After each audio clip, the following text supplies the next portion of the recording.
আসসালামু আলাইকুম। এইচএসসি 26 এবং 27 এই ভিডিওটা তোমাদের জন্য খুবই গুরুত্বপূর্ণ একটা ভিডিও হতে যাচ্ছে। কারণ এই ভিডিওতে আমি তোমাদের ইমেইলের গুরুত্বপূর্ণ একটা ফরম্যাট দেখাবো। তোমরা যারা ইমেইল মুখস্থ করতে পারতেছো না তাদের জন্য এটা খুবই গুরুত্বপূর্ণ একটা ভিডিও। আমি ইমেইলের এমন একটা ফরম্যাট দেখিয়ে দেবো তোমাদের, এই একটা ইমেইল দিয়ে তুমি শত শত ইমেইল লিখতে পারবে এবং তুমি 100% ফুল মার্ক পাবে। তো চলো দেরি না করে শুরু করে। দেখো ইমেইল লিখবে কিভাবে। প্রথমে টু টু বলতে কি, যার কাছে ইমেল পাঠাবা তার ইমেল ঠিকানাটা দিবা। ঠিক আছে, যেমন আমি একটা ডেমো ইমেল দিয়ে দিচ্ছি, দেখো sujoy03@gmail.com। ঠিক আছে, তুমি যার কাছে পাঠাবা তার একটা ইমেল দিয়ে দিবা। ফ্রম মানে তোমার নিজের, তোমার ফ্রম মানে কি থেকে, তাই না? তাহলে তোমার তোমার থেকে পাঠাচ্ছ না, তুমি পাঠাচ্ছ তোমার থেকে, তাহলে ফ্রম তোমার নিজের নাম দিবা, নিজের একটা জিমেইল অ্যাড্রেস দিয়ে দিবা। তোমার প্রশ্নে যদি বলে দেয় যে সুজয় এবং আকাশ, তোমার প্রশ্ন যদি এরকম দিয়ে দেয় যে মনে করো তুমি সুজয় পাঠাচ্ছ আকাশের কাছে, ঠিক আছে, তাহলে ফ্রমের জায়গায় তোমার আকাশ নাম দিয়ে একটা জিমেইল নাম বানাবা এবং টুর জায়গায় সুজয় দিয়ে একটা জিমেইল বানাবা। মানে প্রশ্ন যদি নাম উল্লেখ করে দেয়, আর যদি প্রশ্নে উল্লেখ না করে নাম, তাহলে তোমার ইচ্ছা মতো দুইটা ইমেল বানিয়ে তুমি বসিয়ে দিবা। আশা করি বুঝতে পারছো। তাহলে টুতে যার কাছে পাঠাচ্ছ সে, এবং ফ্রমে হচ্ছে তুমি নিজে। সাবজেক্ট ইমেইলের মূল বিষয়। ঠিক আছে, সাবজেক্ট কি, যে সম্পর্কে ইমেইল আসছে প্রশ্নে লেখা থাকে, যে এই সম্পর্কে লেখো, ওই প্রশ্নে যেটুকু লেখা থাকবে ওইটুকুই তুমি বসিয়ে দিবা। ঠিক আছে, অতটুকুই বসিয়ে দেবা। যেমন দেখো আমি একটা ডেমো দিয়ে দিয়েছি, আস্কিং মানি। ঠিক আছে, দেখো সেন্ট অর্থাৎ পাঠানোর তারিখ 5/9/14 10টা 24 PM। ঠিক আছে, এখানে তোমার যেদিন পাঠাচ্ছ সেই তারিখ দিলেও হয়, যেহেতু পরীক্ষার হলে লিখতেছো, এখানে তারিখ একটা উল্টাপাল্টা দিলেই হয়েছে, কোনো সমস্যা নাই। ঠিক আছে, আর এই সেন্টের বিষয়টা না দিলেও হয়। সেন্ট, যাও তোমাদের সেন্ট দেওয়াই লাগবে না, যাও সেন্ট না দিলেও হচ্ছে, কিন্তু from to subject, from to subject এটা তোমার মাস্ট বি দেওয়া লাগবেই।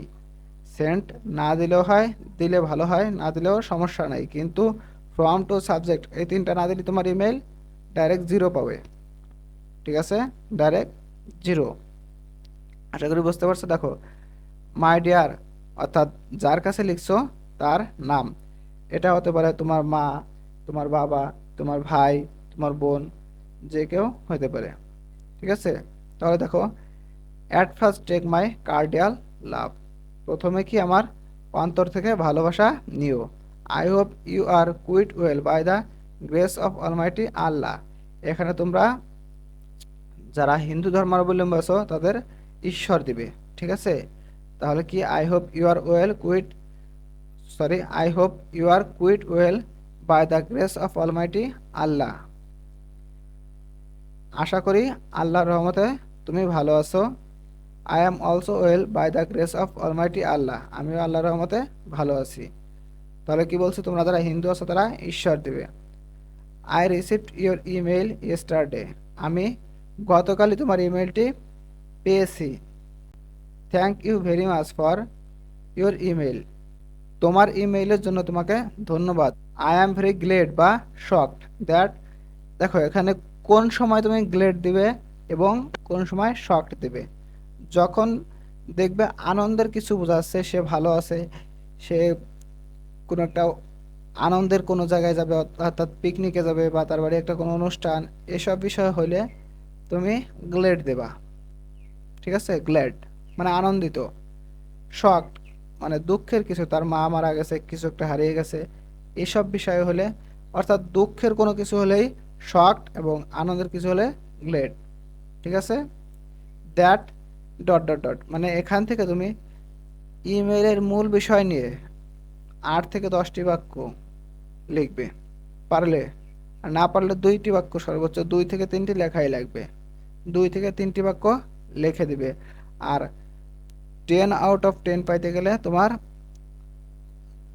একটু বেশি লেখার চেষ্টা করবে, এবং না পারলে অন্তত তুমি যদি 2টা দিয়ে আসো, 2টা সেন্টেন্সও এখানে লিখে আসতে পারো, তাও তুমি 10-এর মধ্যে 7-8 পেয়ে যাবে। আশা করি বুঝতে পারছো। তাহলে নো মোর টুডে, আজ আর নয়। আই উইল মিট ইউ, এখানে মিট না দিয়ে তোমরা সিও দিতে পারো, সি দিলে ভালো মানায়, মিট দিলেও সমস্যা নাই।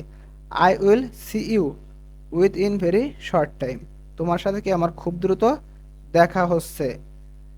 You must take care of your health, তুমি তোমার শরীরের যত্ন নিবে, ঠিক আছে। With best wishes to you, তোমার জন্য শুভকামনা রইল। ইউর এভার, তোমার নাম। আশা করি বুঝতে পারছো। এতটুকু লিখলেই এনাফ।